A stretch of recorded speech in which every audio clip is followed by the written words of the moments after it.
हा जो म आहे हा म इथे खाली रेषेला टेकवायचा नाही, वरती राहू द्यायचा आणि या पद्धतीने काढा. हात 3दा उचलायचा आहे. पहा तुम्ही साधारण जे सरळ जे अक्षर काढताना तर तुम्ही अशा पद्धतीने काढता बघा असं. हे तुम्ही साध्या रीतीने लिहिता, पण जेव्हा तुम्ही कटलिक पेनने लिहिता त्यावेळेस मात्र हे असं चालणार नाही. त्यावेळेस मात्र इथपर्यंत हात घेतलाय, इथे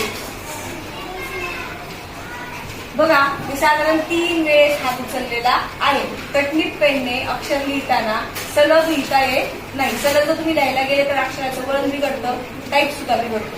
म्हणून ते कसं लिहायचं, हात उचलूनच लिहायचं. वेळ लागतो परंतु अक्षर मात्र सुंदरच येते. आलं का लक्षात? आता आपण म शिकलोय, त्याच्या पुढे बाकीचे अक्षर म सुद्धा शिकू शकतो.